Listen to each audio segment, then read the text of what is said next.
Hello friends, welcome to the channel doctor Phoebe. അപ്പം ഇന്നത്തെ ഒരു വീഡിയോ എന്ന് പറഞ്ഞു കഴിഞ്ഞാൽ RS 200ന്റെ ഒരു ഹോണസ്റ്റ് റിവ്യൂ ആണ്. കാരണം ഈ ഒരു ബൈക്ക് മേടിച്ചിട്ട് ഏകദേശം ഒരു 3000 കിലോമീറ്ററോളം ഇപ്പൊ ആയിട്ടുണ്ട്. ഈ ഒരു ബൈക്കിനകത്ത് നിന്ന് എനിക്ക് ഫീൽ ചെയ്തിട്ടുള്ള അല്ലെങ്കിൽ ഞാൻ ഓടിച്ചിട്ടുള്ള എൻ്റെ ഒരു എക്സ്പീരിയൻസ് ആയിരിക്കും ഈ ഒരു വീഡിയോയിൽ ഞാൻ നിങ്ങളോട് ഷെയർ ചെയ്യുന്നത്. ഓൾമോസ്റ്റ് ഒരു 3000 കിലോമീറ്റർ ഇപ്പോൾ ഓടിച്ചിട്ടുണ്ട്. ജനറൽ ചെക്കപ്പും കാര്യങ്ങളൊക്കെ കഴിഞ്ഞിട്ടിരിക്കുകയാണ്. അപ്പം അതുവരെയുള്ള എൻ്റെ ഒരു യൂസർ റിവ്യൂ ആയിട്ട് നിങ്ങൾ ഇതിനെ കണ്ടാൽ മതി. അപ്പം ഈ ഒരു ബൈക്കിൽ നമുക്ക് മൂന്നായിട്ട് സ്പ്ലിറ്റ് ചെയ്യാം: ഫ്രണ്ട്, മിഡ്, ബാക്ക്. അപ്പം ഈ ഒരു സ്പ്ലിറ്റ് ചെയ്ത് വെച്ചിട്ട് നമ്മൾ ചെയ്യാന്നുണ്ടെങ്കിൽ എനിക്ക് കുറച്ചുകൂടി വ്യക്തമായിട്ട് കാര്യങ്ങൾ സംസാരിക്കാൻ പറ്റും നിങ്ങളുമായിട്ട്. സോ നമുക്ക് ഫ്രണ്ട് സെക്ഷനിലോട്ട് ഫസ്റ്റ് തന്നെ അടക്കാം. ഫ്രണ്ട് സെക്ഷനിൽ ഇപ്പം നിലവിൽ ചെറിയ മാറ്റങ്ങൾ വരുത്തിയിട്ടുണ്ട്.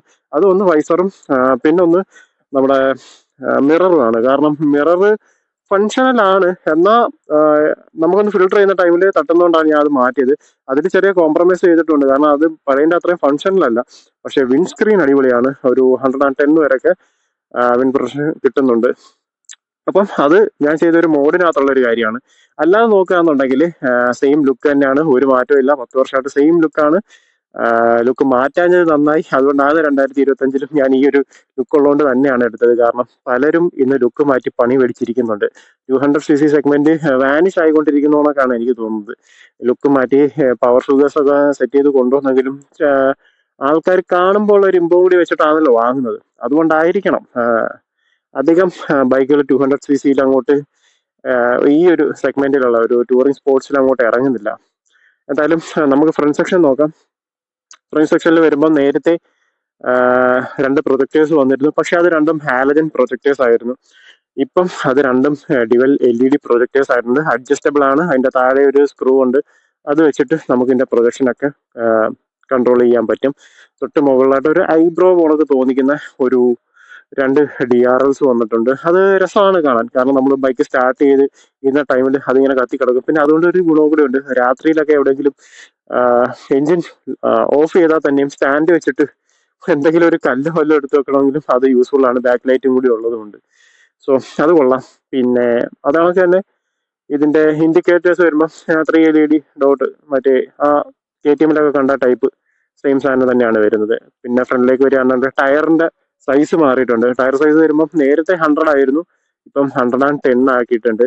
അത് MRF-ന്റെ സാപ്പർ ടയർ ആണ് യൂസ് ചെയ്തേക്കുന്നത്. ബാഗിലും സാപ്പർ ടയർ തന്നെയാണ്, പക്ഷേ നേരത്തെ 130 ആയിരുന്നെങ്കിൽ ഇപ്പം 140 ആക്കിയിട്ടുണ്ട്. പിന്നെ ഫ്രണ്ടിൽ എടുത്ത് പറയത്തക്ക രീതിയിലുള്ളത് നമ്മുടെ സസ്പെൻഷനാണ്. സസ്പെൻഷനകത്തോട്ട് നോക്കുകയാണെന്നുണ്ടെങ്കിൽ സസ്പെൻഷൻ USB ആയിരുന്നെങ്കിൽ കുറച്ചുകൂടി ഫീഡ്ബാക്ക് കിട്ടിയാനെ. പക്ഷേ ഈ സസ്പെൻഷൻ ഓക്കെയാണ്. കാരണം ഇത് നല്ല രീതിയിൽ പണിയെടുക്കുന്നുണ്ട്. റോഡിലുള്ള കുണ്ടും കുഴിയും കാര്യങ്ങളും ഒന്നും അധികം അറിയുന്നില്ല. അതുകൊണ്ട് തന്നെ ആ ഒരു സസ്പെൻഷൻ എനിക്ക് മാറ്റണമെന്ന് പേഴ്സണലി തോന്നിയിട്ടില്ല. പിന്നെ അതേപോലെ തന്നെ ബ്രേക്ക് നേരത്തെ ബൈബ്രയുടെ ആയിരുന്നു, പക്ഷെ ഇപ്പം ഗ്രമേക്കയുടെ 2 പിസ്റ്റൺ കാലിപ്പർ വരുന്ന ബ്രേക്കാണ് വന്നിട്ടുള്ളത്. ഫ്രണ്ടും ബാക്കും ഗ്രമേക്കയുടെ ബാക്കിൽ വരുമ്പോൾ സിംഗിൾ പിസ്റ്റൺ ആണ്, ഫ്രണ്ടും ബാക്കും ABS ആണ് വന്നിട്ടുള്ളത്. പിന്നെ നമുക്ക് ഫ്രണ്ടിൽ വരുന്ന നമ്മുടെ ഇൻസ്ട്രുമെന്റ് ക്ലസ്റ്റർ ഉണ്ട്. പക്ഷേ ആ സംഭവം കൊള്ളാം. കാരണം പല സൂപ്പർ ബൈക്കുകളിലും ഞാൻ കണ്ടുവരുന്ന ഒരു സംഭവം ഇതിൽ ഞാൻ കണ്ടു. അതായത് ഒരു സൈഡിൽ നിന്ന് നോക്കുമ്പോൾ ഈ ഒരു സംഭവം ഒരു ഗ്ലോസി ഗ്ലാസ് ആയിട്ട് തോന്നും, പക്ഷെ നേരിട്ട് വരുമ്പോൾ, അതായത് ഫേസ് ടു ഫേസ് വരുമ്പോൾ ഇതൊരു മാറ്റ് ഗ്ലാസ് ആയിട്ട് എനിക്ക് ഫീൽ ചെയ്യുന്നുണ്ട്. അത് കൊള്ളാം. ആ ഒരു സംഭവം കൊള്ളാം. കാരണം എന്ന് വെച്ച് കഴിഞ്ഞാൽ അത് പല സൂപ്പർ ബൈക്കുകളിലും ഞാൻ കണ്ടുള്ളൂ. എനിക്ക് തോന്നുന്നു ഞാൻ ഏതോ ഒരു റിവ്യൂവിനകത്ത് BMW S1000RR-ന്റെ റിവ്യൂ കണ്ട ടൈമിൽ ഞാൻ ആ ഒരു മീറ്റർ സംഭവം നോട്ട് ചെയ്തായിരുന്നു. ഞാൻ അന്ന് ഇങ്ങനെ വിചാരിച്ച് കൊണ്ടുപോയിട്ട് RS എടുക്കുന്ന ടൈമിൽ കൊണ്ടുപോയിട്ട് അതിന്റെ പുറത്ത് സ്റ്റിക്കർ ഒട്ടിക്കേണ്ടി വരും ഇതവണക്ക് ചെയ്യണമെന്ന്. പക്ഷേ ഓൾറെഡി അതിനകത്ത് അങ്ങനെ വന്നിട്ടുണ്ട്. അത് കൊള്ളാം. പിന്നെ നമുക്ക് ഇതിനകത്ത് ഫങ്ഷനിൽ നോക്കുകയാണെങ്കിൽ ഇതിനകത്തൊരു ഓഡോമീറ്റർ ഉണ്ട്, ഒരു ടാക്കോമീറ്റർ ഉണ്ട്, ഫ്യൂവൽ ഗേജ് ഇൻഡിക്കേറ്റർ ഉണ്ട്, 2 ട്രിപ്പ് മീറ്റർ വരുന്നുണ്ട്. ആ ഓരോ ട്രിപ്പ് മീറ്ററിലും അച്ചീവ് ചെയ്തിട്ടുള്ള ഫ്യൂവൽ എക്കണോമി, അതായത് മൈലേജ് എത്രയെന്നുള്ളത് അതിനകത്ത് കാണിക്കും. ഇനിഷ്യൽ ഫ്യൂവൽ എഫിഷ്യൻസി എന്ന് പറഞ്ഞ IFE എന്ന് പറയുന്ന സംഭവം ആഡ് ചെയ്തിട്ടുണ്ട്. സൈഡ് സ്റ്റാൻഡ് ഇൻഡിക്കേറ്റർ വരുന്നുണ്ട്. അതേപോലെ തന്നെ ഓയിൽ ലെവൽ ഇൻഡിക്കേറ്റർ, സർവീസ്, അങ്ങനെയുള്ള എല്ലാ കാര്യങ്ങളും, ടൈം, ബേസിക് ആയിട്ട് വേണ്ടുന്ന എല്ലാ കാര്യങ്ങളും ബജാജ് ഇതിനകത്ത് ഈ ഒരു സംഭവത്തിൽ കുത്തി നിറച്ചിട്ടുണ്ട്. അതുകൊണ്ട് തന്നെ ബ്ലൂടൂത്ത് കണക്ടിവിറ്റി വരുന്നുണ്ട്. ബ്ലൂടൂത്ത് കണക്ടിവിറ്റി നോക്കാന്നുണ്ടെങ്കിൽ ഇവരുടെ തന്നെ ആപ്പ് യൂസ് ചെയ്യണം. ഇവരുടെ തന്നെ ആപ്പ് യൂസ് ചെയ്തിട്ട് നമ്മൾ അതിനകത്ത് നാവിഗേഷൻ ഇട്ട് കഴിഞ്ഞാൽ 10/10 നാവിഗേഷൻ വരുന്നുണ്ട്. അതുകൊണ്ടൊക്കെ തന്നെ ഈ ഒരു ബൈക്കിനകത്ത് നമുക്ക് കോൾസ് ഒക്കെ അറ്റൻഡ് ചെയ്യാൻ പറ്റും. അതായത് അവിടെ ഒരു മോഡ് ബട്ടൺ ഉണ്ട്, അത് പ്രസ് ചെയ്ത് പിടിക്കുകയാണെന്നുണ്ടെങ്കിൽ ഒരു എനിക്കൊന്ന് 5 സെക്കൻഡ് ആണെന്ന് തോന്നുന്നു, പ്രസ് ചെയ്ത് പിടിച്ചു കഴിഞ്ഞാൽ നമുക്ക് കോൾസ് അറ്റൻഡ് ചെയ്യാൻ പറ്റും. അതുകൊണ്ട് തന്നെ കോൾസ് കട്ട് ചെയ്യാനും പറ്റും. അതുകൊണ്ട് തന്നെ ഫ്രണ്ടിൽ ഹാൻഡിൽ ബാറിലേക്ക് നോക്കുകയാണെന്നുണ്ടെങ്കിൽ ബേസിക് ആയിട്ടുള്ള കാര്യങ്ങളാണ്. ഒരു സെലക്ടർ ബട്ടൺ വന്നിട്ടുണ്ട്. അതുകൊണ്ട് തന്നെ high beam, low beam, pass switch എല്ലാം ഒരിടത്ത് തന്നെയാണ് വന്നേക്കുന്നത്. ഇൻഡിക്കേറ്റർ തൊട്ട് താഴെ, അതിന് തൊട്ട് താഴെ ഹോൺ വന്നിട്ടുണ്ട്. റൈറ്റ് സൈഡിലേക്ക് വരുമ്പോൾ നമ്മുടെ എഞ്ചിൻ കിൽ സ്വിച്ച് വന്നിട്ടുണ്ട്. അവിടെ വേറെ ഒരു പരിപാടിയില്ല, കംപ്ലീറ്റ്ലി ഓട്ടോമാറ്റിക് ഹെഡ്ലൈറ്റ് ആണ്, ഫുൾ ടൈം കത്തി കിടക്കുകയാണ്. സോ അവിടെ ഹെഡ്ലൈറ്റിന്റെ വേറെ ഓപ്ഷൻസ് ഒന്നും വന്നിട്ടില്ല. സോ ഫ്രണ്ടിൽ അത്രയൊക്കെ തന്നെ വന്നിട്ടുള്ളൂ. ഇനി നമുക്കൊരു മിഡ് സെക്ഷനിലോട്ട് നോക്കുകയാണെന്നുണ്ടെങ്കിൽ 13 ലിറ്ററിന്റെ ഒരു ടാങ്ക് പ്രൊവൈഡ് ചെയ്തിട്ടുണ്ട്. അതുകൊണ്ട് ഞാൻ തൊട്ട് താഴെ നമ്മുടെ ഒരു ബീസ്റ്റ് എഞ്ചിൻ ഇരിക്കുന്നുണ്ട്. എഞ്ചിന്റെ നേരത്തെ ഞാൻ ഇതിനെക്കുറിച്ച് പറഞ്ഞിട്ടുണ്ട്, ഇതിന്റെ ടോർക്കും ഇതിന്റെ പവറും കാര്യങ്ങളെല്ലാം വെച്ചിട്ട് ഞാൻ പറഞ്ഞിട്ടുണ്ട്. പക്ഷേ ഇന്നത്തെ നമ്മുടെ ഒരു റിവ്യൂല് യൂസ് ചെയ്തിട്ടുള്ള ഒരാളുടെ യൂസർ റിവ്യൂ ആയതുകൊണ്ട് ഞാൻ ഒരുപാട് സ്പെക്കിലേക്ക് കടക്കുന്നില്ല. ഒരു ഓടിച്ചിട്ട് കിട്ടുന്ന ഫീൽ എങ്ങനെയാണെന്നുള്ള കാര്യങ്ങൾ ഞാൻ ഇവിടെ പറയാൻ ഉദ്ദേശിക്കുന്നുള്ളൂ. അതുകൊണ്ട് തന്നെ എഞ്ചിൻ അടിപൊളിയാണ്. എഞ്ചിനെ കുറിച്ച് പറയുകയാണെങ്കിൽ 2 ക്യാരക്ടറാണ് ഉള്ളത്. ഒരു 5000-6000 RPM താഴെ ഒരു സുഖലോലുപനായിട്ട് പോകുന്ന ഒരു എഞ്ചിനാണ്. അതിന് മുകളിലോട്ട് ഒരു പോക്കറ്റ് റോക്കറ്റ് എന്നൊക്കെ വിളിക്കാൻ പറ്റുന്ന രീതിയിൽ സെറ്റ് ചെയ്ത് വെച്ചേക്കാണ് അവർ ഇതിനകത്ത്. ഞാൻ സത്യം പറഞ്ഞ ഇന്നലത്തെ ഒരു സർവീസിന് ശേഷം ഒന്ന് പൊളിച്ചോടിച്ചു നോക്കി. ഞാനൊരു 60 എബോ മാക്സിമം കയറ്റാറില്ല, പക്ഷെ ഇന്നലെ ആ ഒരു 80-90 ഒക്കെ ഞാൻ കയറ്റിയിട്ടുണ്ട്. ആ ഒരു ടൈമിൽ ഒരു 63ക്കും 65നും ഇടയ്ക്ക് നമുക്കറിയാൻ പറ്റും. അവിടെ വരുമ്പോഴത്തേനും ഒരു കടുംപിടുത്തം, ഒരു എന്തോ ഒരു സംഭവം ഇങ്ങനെ ഒന്ന് ചാർജ് ആവുന്ന നമുക്ക് തോന്നും. നമുക്ക് ഒരു ചെറിയൊരു വൈബ്രേഷനും ഫീൽ ചെയ്യുന്നുണ്ട് ആ ഒരു അവിടെ എത്തുമ്പോഴത്തേക്കിനും. അപ്പൊ അത് ബ്രേക്ക് ചെയ്ത് മുകളിലോട്ട് പോയി കഴിഞ്ഞാൽ പിന്നെ വണ്ടിയുടെ എഞ്ചിൻ സ്മൂത്ത് ആണ്, കാര്യങ്ങളൊന്നുമില്ല, ക്യാരക്ടർ ആകെ മാറുകയാണ്. പിന്നെ അടിപൊളിയാണ്, ഫണ്ണായിട്ട് ഓടിച്ചുകൊണ്ട് നടക്കാൻ പറ്റും. ആ രീതിയിൽ സെറ്റ് ചെയ്ത് വെച്ചിരിക്കുന്ന ഒരു എഞ്ചിനാണ്. പിന്നെ ഇതിനകത്തുള്ള ഒരു വ്യത്യാസം എന്ന് വെച്ച് കഴിഞ്ഞാൽ കഴിഞ്ഞ ഇത്രയും വർഷവും ഇത് ട്രിപ്പിൾ സ്പാർക്ക് ഇഗ്നീഷൻ ആയിട്ടായിരുന്നു വന്നിരുന്നത്. സോറി, പ്ലഗുകളായിരുന്നു ഇതിനകത്ത് വന്നിരുന്നത്. 3 പ്ലഗുകൾ വരുന്നുണ്ടായിരുന്നു. പക്ഷെ ഇപ്പം സിംഗിൾ സ്പാർക്ക് ആയിട്ടുണ്ട്. അതുകൊണ്ടാണെന്ന് തോന്നുന്നു BS3 RS 200 ഓടിച്ചിട്ടുള്ളവർക്ക് അറിയാൻ പറ്റും, ഇത് കുറച്ചും കൂടി ഒന്ന് ലൈറ്റർ ആയിട്ടുണ്ട്. അതായത് ലൈറ്റർ മീൻസ് ഇതിന്റെ ഒരു പരുക്കൻ സ്വഭാവത്തിൽ കുറച്ചൊന്ന് പതുപതുപ്പൊക്കെ വന്ന കണക്ക് ഫീൽ ചെയ്യുന്നുണ്ട്. സോ അത് കൊള്ളാം. മറ്റേത് ഭയങ്കര എവിടെ തൊട്ടാലും ഗർജനം എന്ന് പറയുന്നൊരു ടൈപ്പ് ഓഫ് ക്യാരക്ടർ ആയിരുന്നു. ഇപ്പൊ അങ്ങനെയല്ല. ഇപ്പൊ ഒരു 6000 RPM മുകളിലോട്ട് പഴയ ഒരു RSന്റെ ഒരു എക്സാക്ട്, അതായത് സ്വാഭാവികമായിട്ടും വന്നു. കാരണം ഡെഫിനറ്റ്ലി മെയിൽ എന്നാണ് അവരുടെ പൾസർ ഈ ഒരു സംഭവത്തിന് കൊടുത്തിട്ടുള്ള സ്ലോഗൻ തന്നെ. ആ ഒരു ക്യാരക്ടർ ഇപ്പോഴും അവർ മെയിൻറ്റെയിൻ ചെയ്യുന്നുണ്ട്. സോ ആ രീതിയിൽ തന്നെ സെറ്റ് ചെയ്ത് വെച്ചൊരു എഞ്ചിനെ കുറിച്ച് ഞാൻ അത്രേ പറയുന്നുള്ളൂ. കൂളന്റ് വരുന്നുണ്ട്, റേഡിയേറ്റേഴ്സും കാര്യങ്ങളൊക്കെ വരുന്നുണ്ട്. ഹീറ്റിങ്ങിനെ കുറിച്ച് നോക്കുകയാണെന്നുള്ളത് സിറ്റിയിൽ അങ്ങനെ ഭയങ്കര വലിയ ഹീറ്റിംഗ് ഒന്നും ആയിട്ട് എനിക്ക് തോന്നിയിട്ടില്ല. ഞാൻ നമ്മുടെ ഇവിടെയുള്ള ഹൈവേയിലൊക്കെ ഓടിച്ച ടൈമിലും എനിക്ക് അങ്ങനെ തോന്നിയിട്ടില്ല. പക്ഷേ നല്ല രീതിയിൽ ഫാൻ പണിയെടുക്കുന്നുണ്ട്. കാരണം ഓവർ ഹീറ്റിലേക്ക് എത്തുമ്പോൾ തന്നെ സംഭവം ഓണായി നല്ല രീതിയിൽ പണിയെടുക്കുന്നുണ്ട്. അതുകൊണ്ട് വലിയ കാലിലേക്കൊന്നും ഹീറ്റ് അടിക്കുന്നതായിട്ടും തോന്നിയിട്ടില്ല. ഇപ്പോഴത്തെ ഒരു ക്ലൈമറ്റ് വെച്ചിട്ട് അത്യാവശ്യം നല്ല ചൂടുണ്ട്. എന്നിരുന്നാൽ തന്നെയും അത്രയും വലിയ സീനായിട്ട് എനിക്ക് തോന്നിയിട്ടില്ല. പിന്നെ ഒരു പെരിമീറ്റർ ചേസ് ആണ് വന്നേക്കുന്നത്. അത് അത്യാവശ്യം വെയിറ്റും ഉണ്ട്, നല്ല സ്റ്റീലിന്റെ ആണ് വന്നിട്ടുള്ളത്. പിന്നെ നമുക്ക് ബാക്കിലേക്ക് ഇട്ട് നോക്കുകയാണെന്നുണ്ടെങ്കിൽ മനോഹരമായിട്ടുള്ള ടൈലുണ്ട്. ആ ഒരു പഴയ ടൈല് തന്നെയാണ് വന്നേക്കുന്നത്. തൊട്ട് താഴെ നമ്മുടെ ആ ഒരു കുറച്ചുകൂടി വൈഡായിട്ടുള്ള ടയർ, ആ ലുക്കും കാര്യങ്ങളൊക്കെ കൊള്ളാം. പിന്നെ N250 കണ്ടുവരുന്ന ആ ഒരു സ്വിംഗ് ആം അവിടെ കാണാൻ പറ്റും. പിന്നെ നമ്മുടെ കുട്ടി ചെറിയ എക്സോസ്റ്റ് ഉണ്ട്, അത് ഭയങ്കര രസമാണ് കാണാൻ. ശരിക്കും പറഞ്ഞാൽ പലരും RSനകത്ത് അവിടെ ഡൊമിനാർ 400ന്റെ ഒക്കെ വിൽക്കുന്നുണ്ട്. കുറച്ചുകൂടി ഗ്രണ്ട് ഫീലും കുറച്ചുകൂടി ഒരു എന്താ പറയുക, ഇതിന്റെ ഒരു നെക്സ്റ്റ് ലെവൽ, ഒരു 2.0 എന്ന് പറയുന്ന രീതിയിലോട്ട് എത്തിക്കാനാണെന്ന് തോന്നുന്നു ആൾക്കാർ അങ്ങനെയൊക്കെ ചെയ്യുന്നത്. സോ അതെന്തായാലും കൊള്ളാം. പക്ഷെ എനിക്കതിൽ പേഴ്സണലി ഇഷ്ടപ്പെട്ടത് ഈ ഒതുങ്ങിയ ഈ ഒരു കുട്ടി എക്സോസ്റ്റ് തന്നെയാണ്. പിന്നെ പില്ലിയന്റെ ഫുഡ് റെസ്റ്റ് ഇരിക്കുന്നുണ്ട് അവിടെ. അതിന്റെ തൊട്ട് താഴെയായിട്ട് മാറി ഒരു കുഞ്ഞ് ഷോക്ക് ഇരിപ്പുണ്ട്. നൈട്രോക്സ് ആണ്, ഗ്യാസ് ബിൽഡ് ആണ്. അത്യാവശ്യം നല്ല രീതിയിൽ തന്നെ അതും പണിയെടുക്കുന്നുണ്ട്. പക്ഷെ ആ ഒരു സസ്പെൻഷൻ കുറച്ച് സ്റ്റിഫറാണ്. കാരണം അത് ഫ്രണ്ട് നല്ല ട്രാവലും നല്ല എന്താ പറയാ സോഫ്റ്റ് ആയിട്ട് ട്രാവൽ ചെയ്യാൻ പറ്റുന്ന രീതിയിൽ റോഡിലെ ഇടിപ്പോ കാര്യങ്ങളൊന്നും കയ്യിൽ അറിയുന്നില്ലെങ്കിൽ ബാക്കിലെ സസ്പെൻഷൻ കുറച്ച് സ്റ്റിഫറായിട്ട് ചെയ്ത് വെച്ചേക്കുന്നത്. പക്ഷെ എനിക്ക് തോന്നുന്നു അത് നന്നായി. കാരണം എന്ന് വെച്ച് കഴിഞ്ഞാൽ കോർണർ എന്ന ടൈമിൽ കുറച്ച് ഫീഡ്ബാക്ക് ഒക്കെ കിട്ടുന്നുണ്ട്. പക്ഷേ ടയർ മാറ്റേണ്ടതായിട്ടിരിക്കുന്നുണ്ട്. കാരണം ഒരു 100 ഒക്കെ പിടിക്കുന്ന ഒരു ടൈം ആകുമ്പോഴത്തേക്കും എവിടെയൊക്കെയോ എന്തൊക്കെയോ ഒരു ഫീഡ്ബാക്ക് കുറവ്. അതുകൊണ്ട് നമുക്ക് അത്ര ഓവർ സ്പീഡിലൊന്നും കോർണർ ചെയ്യാനുള്ള ഒരു കോൺഫിഡൻസ് കിട്ടുന്നില്ല. ആ ഒരു സംഭവം. പിന്നെ കുറച്ചൊക്കെ നമുക്ക് ഓടിച്ചിട്ട് സംസാരിക്കാം. കുറെ ഇങ്ങനെയൊന്ന് സംസാരിച്ചിട്ട് പോസ്റ്റ് അടിക്കുന്നുണ്ട്.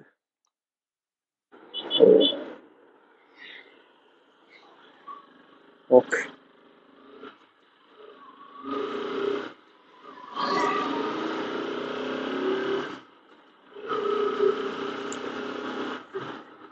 ഇനി നമുക്കിതിന്റെ ബാക്കി ഓടിച്ചുകൊണ്ടുള്ള കാര്യങ്ങളിലൊക്കെ കിടക്കാം. അതായത് വണ്ടി ഓടിക്കുമ്പോൾ ഭയങ്കര എന്താ പറയാ, എൻ്റെ ഒരു ഇത് വെച്ചിട്ട് ഭയങ്കര ഹാപ്പിയാണ് ഞാൻ. കാരണം എനിക്കൊരു fully faired touring sports bike മേടിക്കാനായിരുന്നു ആഗ്രഹം, ഒരു നേക്കഡ് സ്പോർട്സിനെക്കാളും. അപ്പം എൻ്റെ മുമ്പിൽ ഉണ്ടായിരുന്ന ബൈക്കുകൾ എന്ന് പറഞ്ഞു കഴിഞ്ഞാൽ ജിക്സർ SF 250 ഉണ്ടായിരുന്നു, പിന്നെ R15 ഉണ്ടായിരുന്നു. R15 നിങ്ങൾക്ക് അറിയാം, കുറെ കൂടി ട്രാക്ക് ഓറിയന്റഡ് വണ്ടിയാണ്. എൻ്റെ കയ്യിൽ നേരത്തെ ഇരുന്ന V2 ആയിരുന്നു. അത് ഓടിച്ച് അത്യാവശ്യം നല്ല പണി വരും എന്ന് കണ്ടപ്പോഴത്തേക്കിനും നടുവിന് പ്രോപ്പറായിട്ടൊന്നും ഓടിച്ചാൽ കുഴപ്പമൊന്നുമില്ല, എങ്കിലും എനിക്ക് പില്ലിയനും കൂടി വന്നപ്പോഴത്തേക്കിനും എന്തായി, ബൈക്കിൽ കുറെ ബുദ്ധിമുട്ടുകളൊക്കെ ആയി. അപ്പൊ അങ്ങനെ ഞാൻ ആ ഒരു വണ്ടിക്കകത്തതാണ് നേരെ RS വന്നത്. മൈക്ക് റെക്കോർഡിങ് ആവുന്നുണ്ടോ എന്നൊരു ഡൗട്ട്, ഒന്ന് ചെക്ക് ചെയ്തേക്കാം.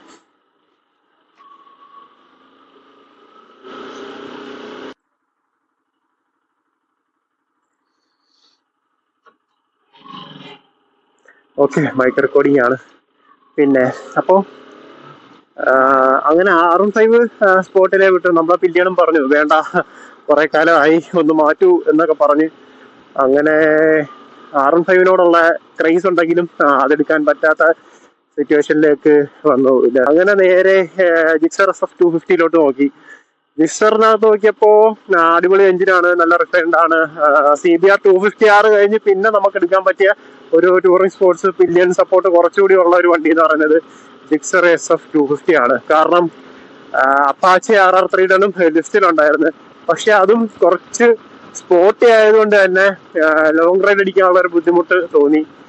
പില്ലിയൻ സപ്പോർട്ട് ഒക്കെ കുറച്ച് ചെറുതായിട്ട് തോന്നി. ചെറിയ കാന്താരിയൊക്കെ ആണെങ്കിൽ ഇരുന്നോളും, ചെറിയ കാന്താരിയാണ്, പക്ഷേ ലോങ്ങൊക്കെ പോകുന്നൊരു ടൈമിൽ അതൊരു വെല്ലുവിളിയാവും. അതുകൊണ്ട് അധികം അതിലേക്ക് നോക്കിയില്ല. പിന്നെ കുറച്ച് ഇരുത്തി ആലോചിച്ചപ്പം ഡ്യൂക്ക് 200 എത്തി. അപ്പോ ഡ്യൂക്കിനോട് താല്പര്യമുണ്ട്, പക്ഷേ ഒരു ടൂറിംഗ് സ്പോർട്സ് ബൈക്ക് യൂസ് ചെയ്ത ഒരാള് ഒരു നേക്കഡ് സ്പോർട്സിലോട്ട് വന്നിരിക്കുമ്പോൾ മിസ് ചെയ്യുന്ന എല്ലാ കാര്യങ്ങളും എൻ്റെ ഉള്ളിൽ ഉണ്ടായിരുന്നു. അങ്ങനെ ഞാൻ നേരെ RS എത്തി. RS നോക്കിയപ്പോഴത്തേക്കിനും ഡ്യൂക്ക് 200 ക്യാരക്ടറും ഫുള്ളി ഫെയർഡ് ഒരു ടൂറിംഗ് സ്പോർട്സ് ബൈക്കിന്റെ ക്യാരക്ടറും ഒരു ചെറിയ ട്രാക്ക് ഓറിയന്റഡ് അല്ലെങ്കിൽ ഒരു റേസ്, ഒരു സ്ട്രീറ്റ് റേസിംഗ് ബൈക്ക് എന്നൊക്കെ വേണമെങ്കിൽ പറയാം, ആ ഒരു ടൈപ്പുള്ള ഒരു ബൈക്കുമാണ്. അപ്പൊ അങ്ങനെ ഇതിനകത്ത് അങ്ങ് സെറ്റിലായി മൈൻഡ് കൊണ്ട്. ഓൾറെഡി ഇതിനോടുള്ള ഭ്രമം കാരണം തന്നെയാണ് ഇതെടുത്തത്. പക്ഷെ പല ഓപ്ഷൻസ് നിൽക്കുമ്പോ പൈസ ഇതാക്കി സാധനങ്ങൾ വാങ്ങുന്നതാണല്ലോ വന്നിട്ട്. അപ്പോ നമ്മൾ കുറെ കൂടി ആലോചിക്കണം. അന്നേരത്തെ ഒരു കാര്യം മാത്രമല്ല, കുറച്ചുകൂടി ഫോക്കസ് ചെയ്യേണ്ട ഫ്യൂച്ചറിലേക്ക് കൂടിയാണ്. അപ്പം കുറെ ലോങ് റൈഡൊക്കെ ചെയ്യുന്ന ടൈമിൽ ഭയങ്കര എക്സോസ്റ്റഡ് ആയി കഴിഞ്ഞാൽ അത് ബുദ്ധിമുട്ടാവും. അങ്ങനെ വെച്ച് നോക്കിയപ്പം കുറച്ചുകൂടി ബെറ്റർ ഇതാന്ന് തോന്നി. പിന്നെ വേറെ ഒന്നിനും പോയില്ല, കാരണം വൈഡ് റേഞ്ച് ഓഫ് ഇതിന്റെ ഒരു ആക്സസ് ഉണ്ട് ഷോറൂമിന്റെ. ബജാജ് അത്യാവശ്യം നല്ല രീതിയിൽ സ്പ്രെഡ് ചെയ്ത് കിടക്കുകയാണ് ഇന്ത്യയിൽ. സോ എവിടെയെങ്കിലും എന്തെങ്കിലും ഒരു പണി വന്നാൽ തന്നെ അവിടെ കൊണ്ട് നമുക്ക് ശരിയാക്കിക്കൊണ്ട് വരാമെന്നുള്ള കോൺഫിഡൻസ്, പിന്നെ ബൈക്കിന്റെ ലുക്ക്, പെർഫോമൻസ്, മൈലേജ്, അങ്ങനെ എല്ലാ കാര്യങ്ങളും ആ ഒരു ടൈമിൽ ഞാൻ നോക്കിയിട്ടുള്ളത് ഫ്രണ്ട് USB ഫോർക്കിന്റെ ഒരു സംഭവമാണ്. പക്ഷേ കുറച്ചു പേരൊക്കെ എന്നോട് പറഞ്ഞത് അതൊരു വലിയ പ്രശ്നമായിട്ട് തോന്നുന്നില്ല. സോ അങ്ങനെ വെച്ച് നോക്കിയപ്പോഴത്തേക്കിനും പിന്നെ വേറൊന്നും ചിന്തിച്ചില്ല, ഈ ഒരു ബൈക്ക് എടുത്തു. ശരിക്കും പറഞ്ഞാല് ഞാൻ ഹാപ്പിയാണ് ഈ ഒരു ബൈക്കിൽ. ഇപ്പൊ ഈ പോകുന്ന സ്പീഡിലൊക്കെ ഭയങ്കര ശാന്ത സമുദ്രനായിട്ട് തന്നെയാണ് നമ്മുടെ RS ബിഹേവ് ചെയ്തത്. ഒന്ന് കൈ കൊടുത്തു കഴിഞ്ഞാൽ വലിച്ചെടുക്കുന്നുണ്ട് ചെറിയ രീതിയിൽ. ഇവിടെ ഏറ്റവും ഫ്രണ്ടിലൊരു പെട്ടിയാട്ടം ഉള്ളത് കൊണ്ട് അധികം പണിയൊന്നും നടക്കത്തില്ല. കാരണം ഓവർടേക്ക് ഒക്കെ ചെയ്യണമെങ്കിൽ ഇത്രേ ഉള്ളൂ. എന്താ വണ്ടിയുടെ ഫ്രണ്ട് അങ്ങ് എഴുന്നേറ്റ് കേട്ടോ.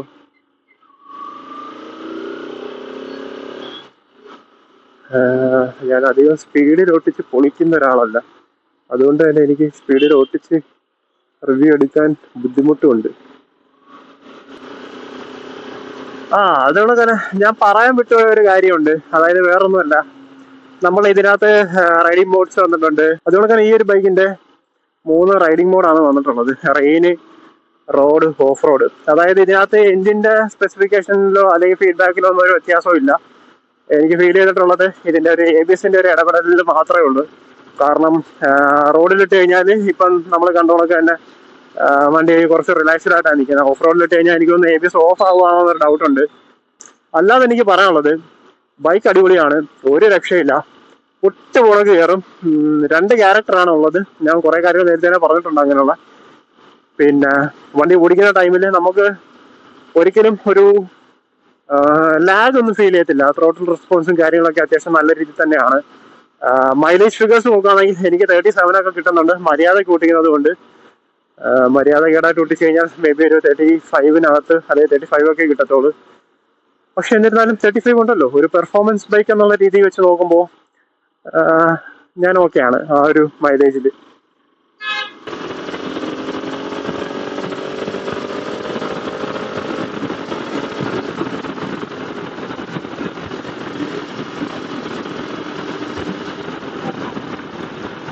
ഒരുപാട് കൈ എടുക്കാനൊക്കെ ഇല്ല, കാരണം ഇവിടെ ഡേഞ്ചറാണ്.